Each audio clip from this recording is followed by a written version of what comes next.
بسم الله الرحمن الرحيم. الحمد لله الذي أنزل على عبده الكتاب ولم يجعل له عوجا قيما لينذر بأسا شديدا من لدنه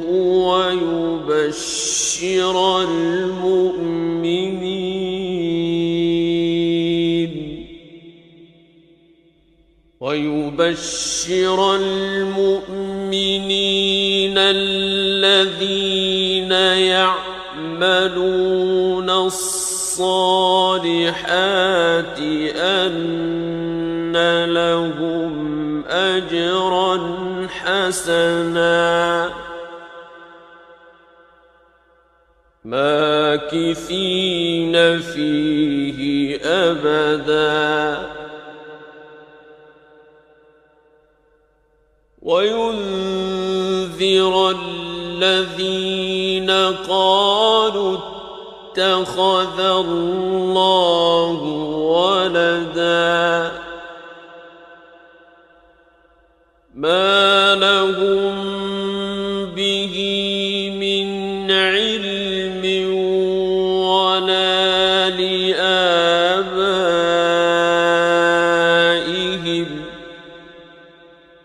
كبرت كلمة تخرج من أفواههم إن يقولون إلا كذبا فلعلك باخع نفسك على آثارهم إن لم يؤمنوا بهذا الحديث أسفا إنا جعلنا ما على الأرض زينة لها لنبلوهم أيهم أحسن عملا وإنا لجاعلون ما عليها صعيدا جرزا أم حسبت أن أصحاب الكهف والرقيم كانوا من آياتنا عجبا إذ أوى الفتية إلى الكهف فقالوا ربنا آتنا من لدنك رحمة وهيئ لنا من أمرنا رشدا فضربنا على آذانهم في الكهف سنين عددا ثم بعثناهم لنعلم أي الحزبين أحصى لما لبثوا أمدا نحن نقص عليك نبأهم بالحق إنهم فتية آمنوا بربهم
وإذ اعتزلتموهم وما يعبدون إلا الله فأووا إلى الكهف ينشر لكم ربكم من رحمته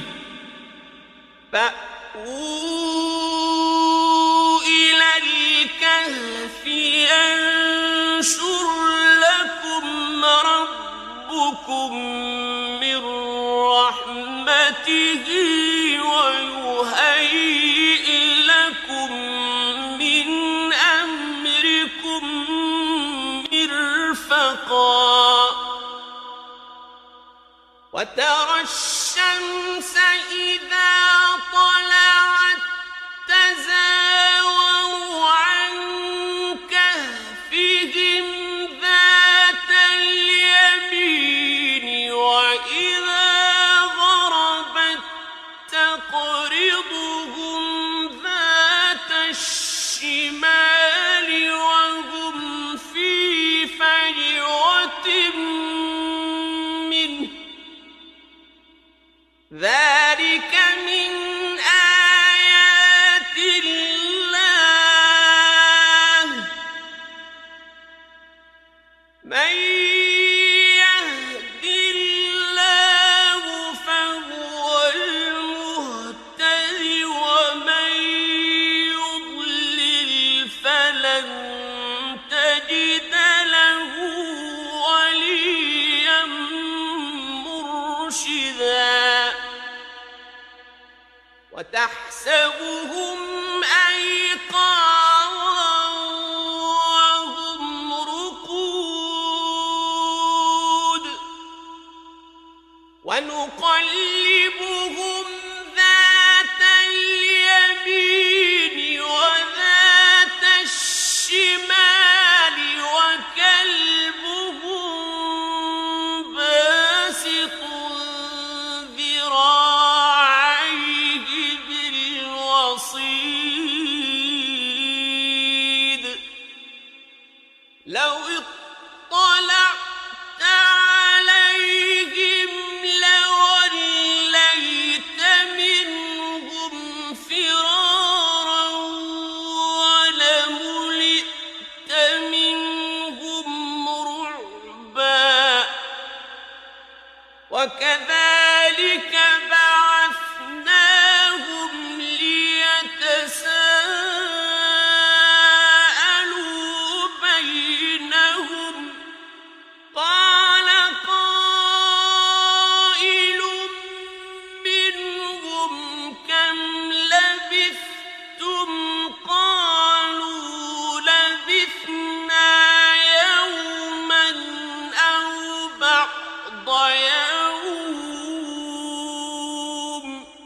قالوا ربكم أعلم بما لبثتم فابعثوا أحدكم بورقكم هذه إلى المدينة فلينظر أيها أزكى طعاما فلينظر أيها أزكى طعاما فليأتكم برزق منه وليتلطف ولا يشعرن بكم أحدا إنهم إن يظهروا عليكم يرجموكم أو يعيدوكم في ملتهم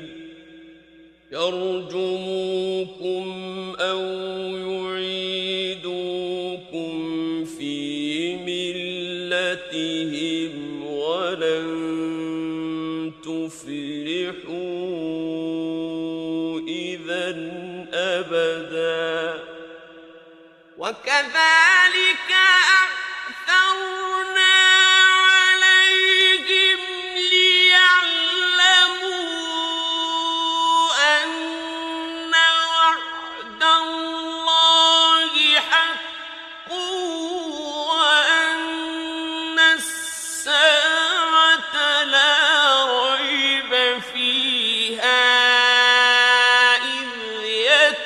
يتنازعون بينهم أمرهم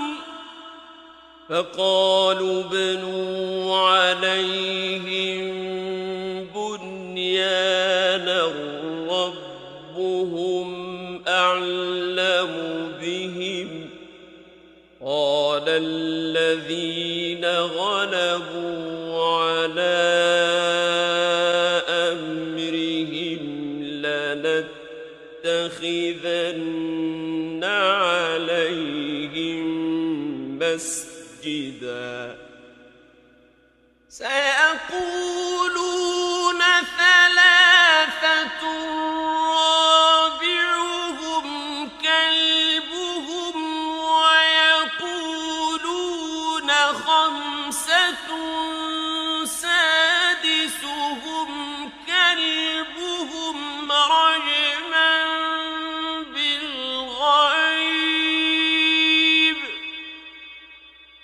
رجما بالغيب ويقولون سبعة وثامنهم كلبهم قل ربي أعلم بعدتهم ما يعلمهم إلا قليل فلا تمار فيهم إلا مراء ظاهرا ولا تستفت فيهم منهم أحدا ولا تقولن لشيء إني فاعل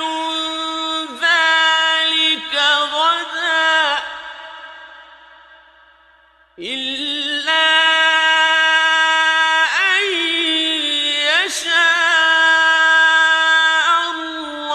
الله واذكر ربك إذا نسيت وقل عسى أن يهديني ربي لأقرب من هذا رشدا ولبثوا في كهفهم 300 سنين وازدادوا 9 قل الله أعلم بما لبثوا له غيب السماوات والأرض أبصر به وأسمع ما لهم من دونه من ولي ولا يشرك في حكمه أحدا واتل ما أوحي إليك من كتاب ربك لا مبدل لكلماته ولن تجد من دونه ملتحدا واصبر نفسك مع الذين يدعون ربهم بالغداة والعشي يريدون وجهه ولا تعد عيناك عنهم تريد زينة الحياة الدنيا ولا تطع من أغفلنا قلبه عن ذكرنا واتبع هواه وكان أمره فرطا وقل الحق من ربكم فمن شاء فليؤمن ومن شاء فليكفر إنا أعتدنا للظالمين نارا أحاط بهم سرادقها وإن يستغيثوا يغاثوا بماء كالمهل يشوي الوجوه بئس الشراب وساءت مرتفقا إن الذين آمنوا وعملوا الصالحات إنا لا نضيع أجر من أحسن عملا أولئك لهم جنات عدن تجري من تحتهم الأنهار يحلون فيها من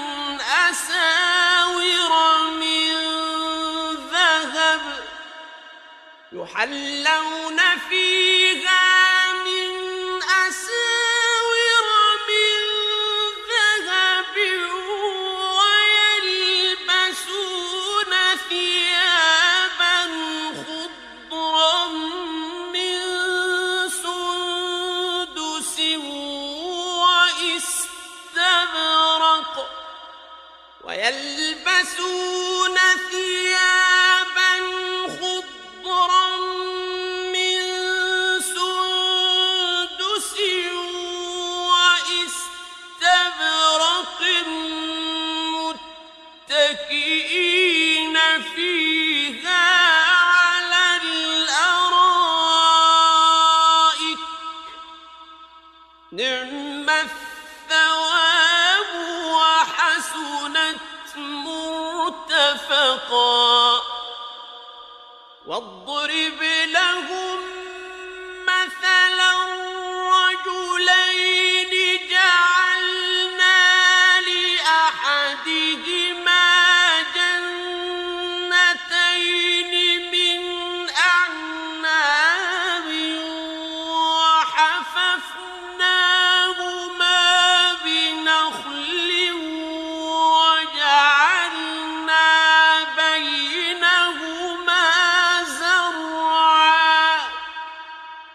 كلتا الجنتين آتت أكلها ولم تظلم منه شيئا وفجرنا خلالهما نهرا وكان له ثمر فقال لصاحبه وهو يحاوره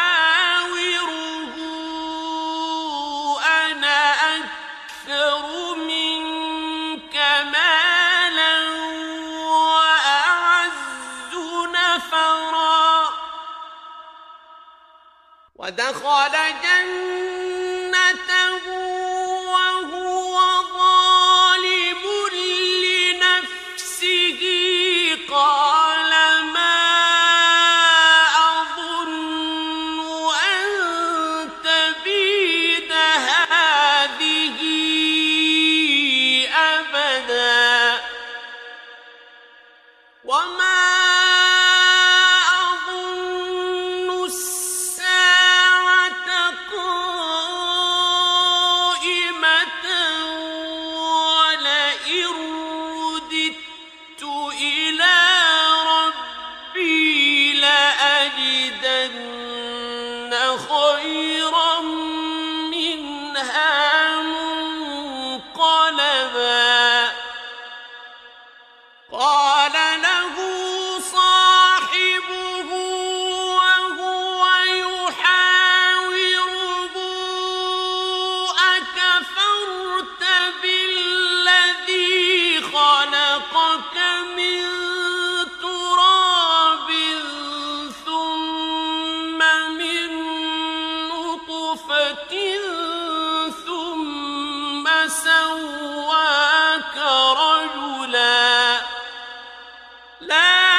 صعيدا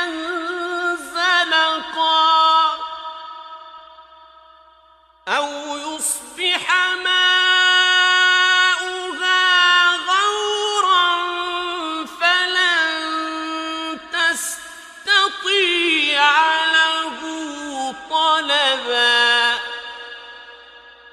وأحيط بثمره فأصبح يقلب كفيه على ما أنفق فيها وهي خاوية على عروشها فأصبح يقلب كفيه على ما أنفق فيها وهي خاوية على عروشها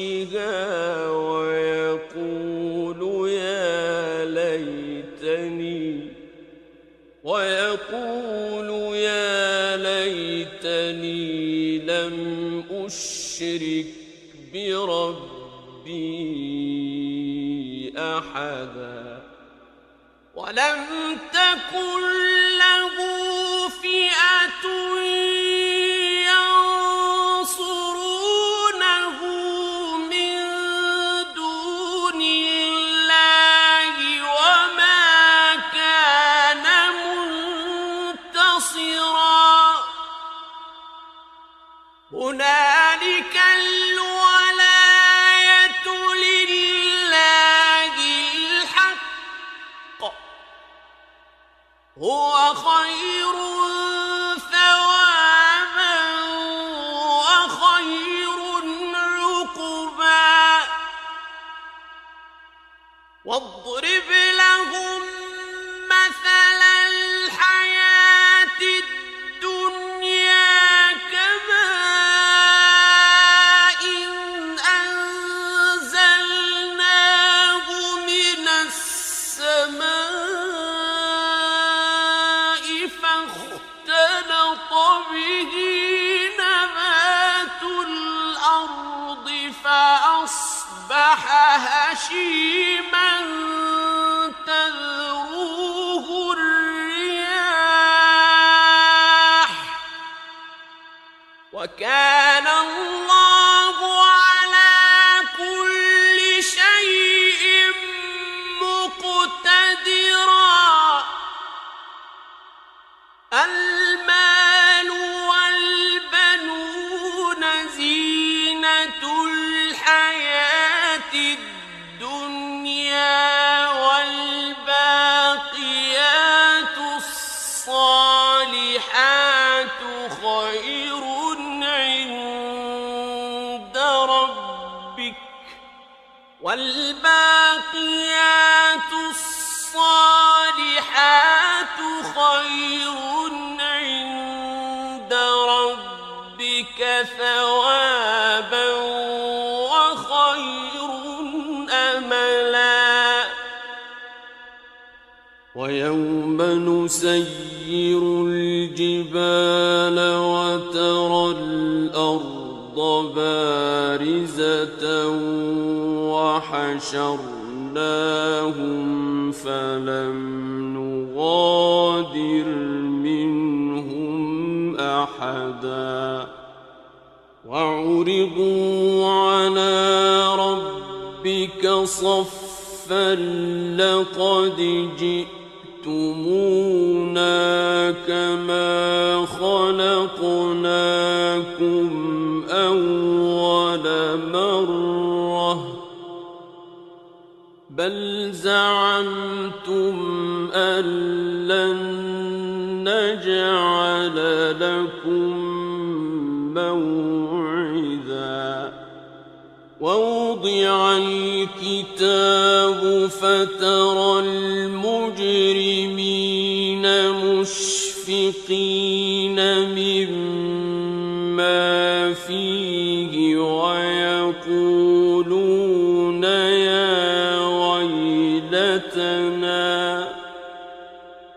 ويقولون يا ويلتنا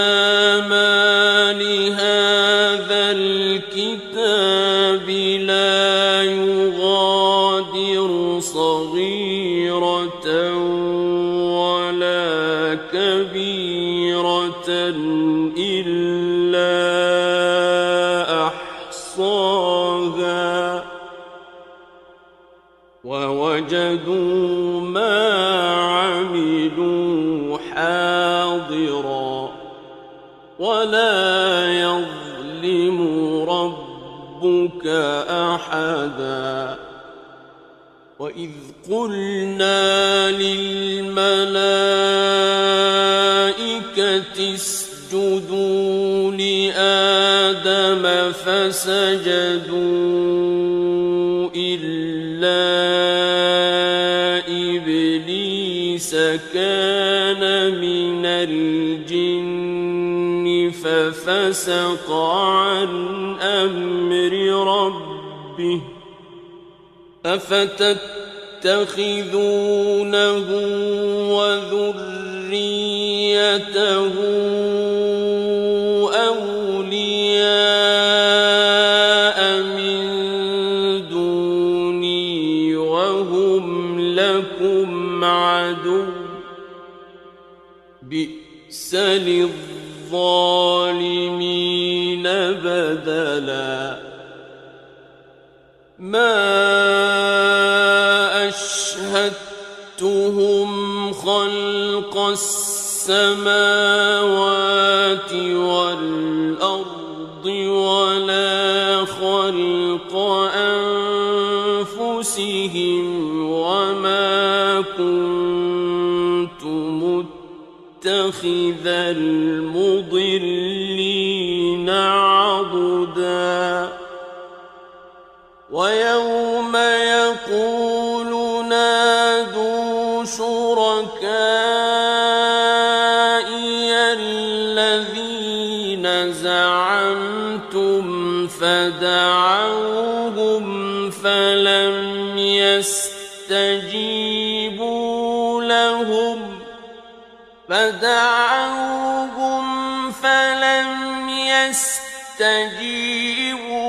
لهم وجعلنا بينهم موبقا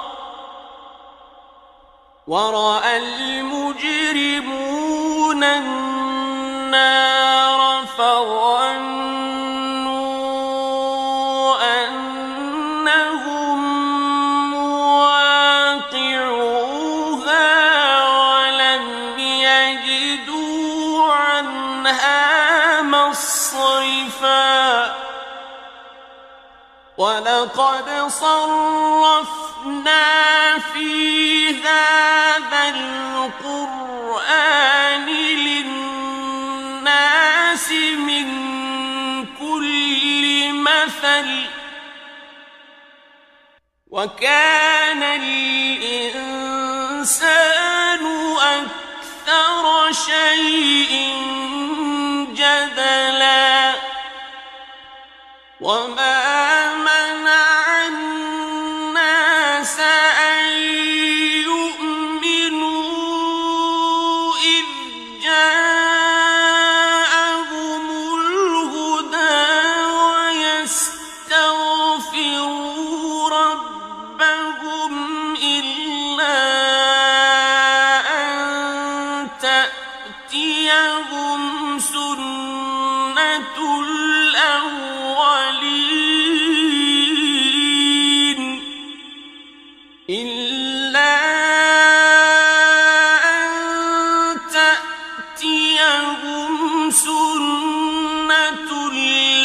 الأولين أو يأتيهم العذاب قبلا وما نرسل المرسلين إلا مبشرين ومنذرين ويجادل الذين كفروا بالباطل ليدحضوا به الحق واتخذوا آياتي وما أنذروا هزوا ومن أظلم ممن ذكر بآيات ربه فأعرض عنها ونسي ما قدمت يداه إنا جعلنا على قلوبهم أكنة أن يفقهوه وفي آذانهم وقرا وإن تدعوهم إلى الهدى فلن يهتدوا إذًا أبداً وربك الغفور ذو الرحمة لو يؤاخذهم بما كسبوا لعجل لهم العذاب بل لهم موعد لن يجدوا من دونه موئلا وتلك القرى أهلكناهم لما ظلموا وجعلنا لمهلكهم موعدا وإذ قال موسى لفتاه لا أبرح حتى أبلغ مجمع البحرين أو أمضي حقبا فلما بلغا مجمع بينهما نسيا حوتهما فاتخذ سبيله في البحر سربا فلما جاوزا قال لفتاه آتنا غداءنا لقد لقينا من سفرنا هذا نصبا قال أرأيت إذ أوينا إلى الصخرة فإني نسيت الحوت وما أنسانيه إلا الشيطان أن أذكره واتخذ سبيله في البحر عجبا قال ذلك ما كنا نبغ فارتدا على آثارهما قصصا فوجدا عبدا من عبادنا آتيناه رحمة من عندنا وعلمناه من لدنا علما قال له موسى هل أتبعك على أن تعلمني مما علمت رشدا قال إنك لن تستطيع معي صبرا وكيف تصبر على ما لم تحط به خبرا قال ستجدني إن شاء الله صابرا ولا أعصي لك أمرا قال فإن اتبعتني فلا تسألني عن شيء حتى أحدث لك منه ذكرا فانطلقا حتى إذا ركبا في السفينة خرقها قال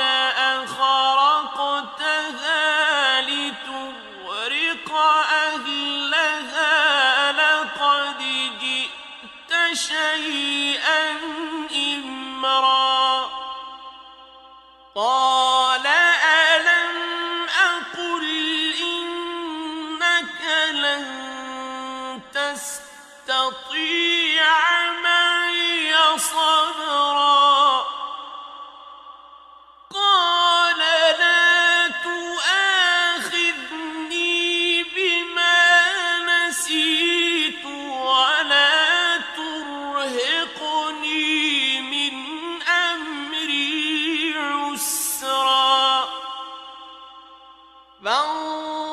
فانطلقا حتى إذا لقيا غلاما فقتله قال أقتلت نفسا زكية بغير نفس لقد جئت شيئا نكرا قال ألم أقل لك إنك لن تستطيع معي صبرا قال إن سألتك عن شيء بعدها فلا تصاحبني قد بلغت من لدني عذرا فانطلقا حتى إذا أتيا أهل قرية استطعما أهلها فأبوا أن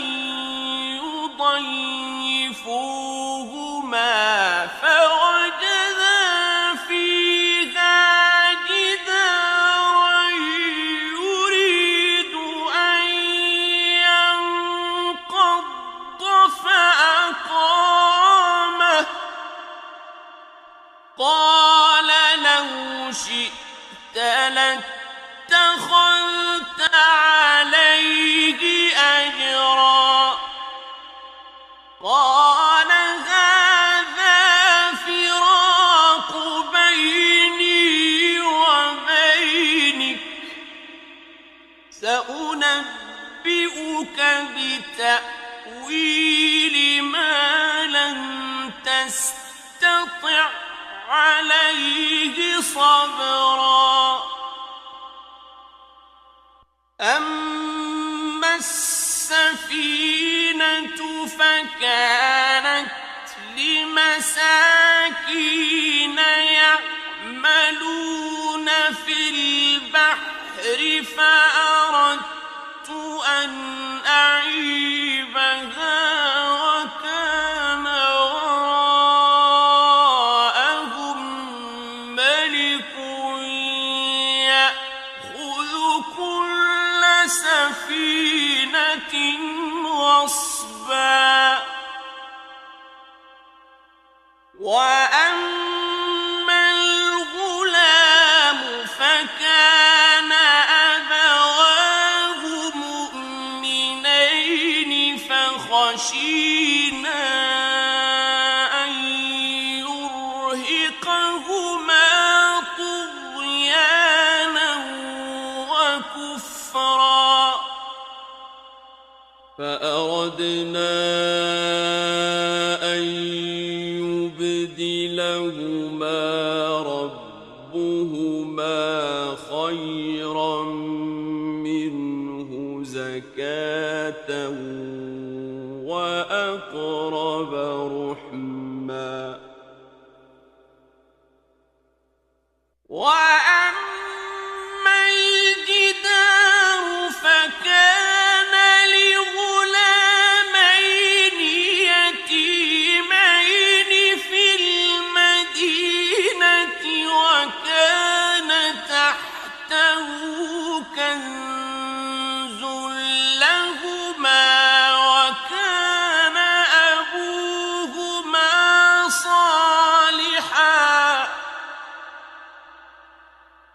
وكان أبوهما صالحا فأراد ربك أن يبلغا أشدهما ويستخرجا كنزهما رحمة من ربك وما فعلته عن أمري ذلك تأويل ما لم تسطع عليه صبرا ويسألونك عن ذي القرنين قل سأتلو عليكم منه ذكرا إنا مكنا له في الأرض وآتيناه من كل شيء سببا فأتبع سببا حتى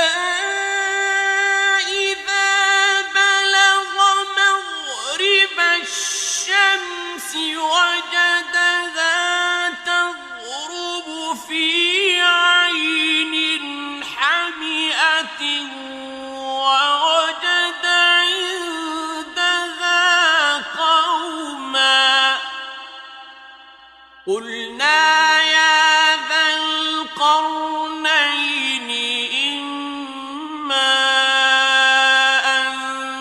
تعذب وإما أن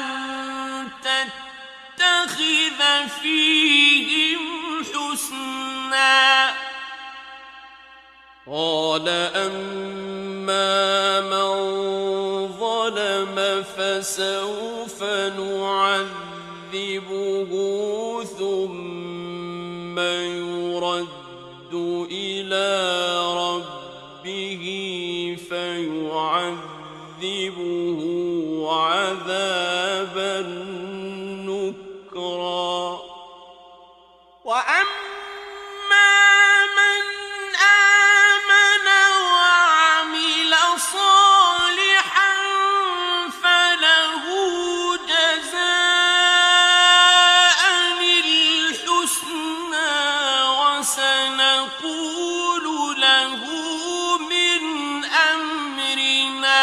يسرا ثم أتبع سببا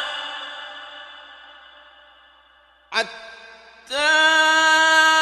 إذا بلغ مطلع الشمس وجدها تطلع على قوم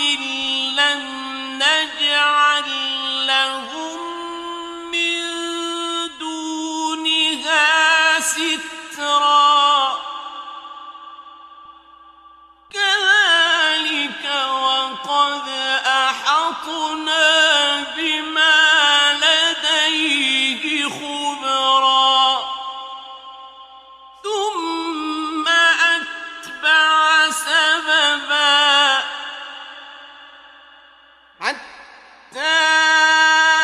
إذا بلغ بين السدين وجد من دونهما قوما لا يكادون يفقهون قولا قالوا يا ذا القرنين إن يأجوج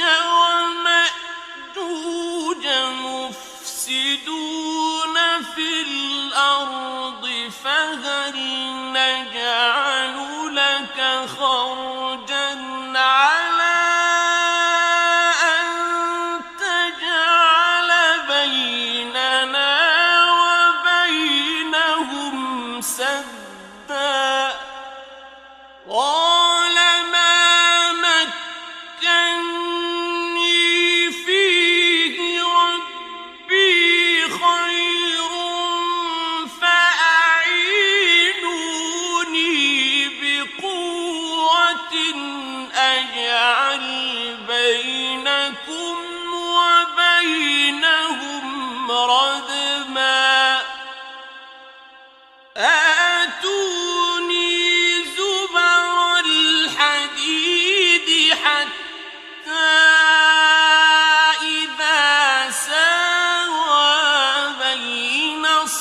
الصدفين قال انفخوا حتى إذا ساوى بين الصدفين قال انفخوا حتى إذا جعله نارا قال آتوني أفرغ عليه قطرا فما استطاعوا أن يظهروه وما استطاعوا له نقبا قال هذا رحمة من ربي فإذا جاء وعد ربي جعله دكاء وكان وعد ربي حقا وتركنا بعضهم يومئذ يموج في بعض ونفخ في الصور فجمعناهم جمعا وعرضنا جهنم يومئذ للكافرين عرضا الذين كانت أعينهم في غطاء عن ذكري وكانوا لا يستطيعون سمعا أفحسب الذين كفروا أن يتخذوا عبادي من دوني أولياء إنا أعتدنا جهنم للكافرين نزلا قل هل ننبئكم بالأخسرين أعمالا الذين ضل سعيهم في الحياة الدنيا وهم يحسبون أنهم يحسنون صنعا أولئك الذين كفروا بآيات ربهم ولقائه فحبطت أعمالهم فلا نقيم لهم يوم القيامة وزنا ذلك جزاؤهم جهنم بما كفروا واتخذوا آياتي ورسلي هزوا إن الذين آمنوا وعملوا الصالحات كانت لهم جنات الفردوس نزلا خالدين فيها لا يبغون عنها لا حولا قل لو كان البحر مدادا لكلمات ربي لنفد البحر قبل أن تنفد كلمات ربي لنفد البحر قبل أن تنفد كلمات ربي ولو جئنا بمثله مددا قل إنما أنا بشر مثلكم يوحى إلي أنما إلهكم إله واحد فمن كان يرجو لقاء ربه فليعمل عملا صالحا ولا يشرك بعبادة ربه أحدا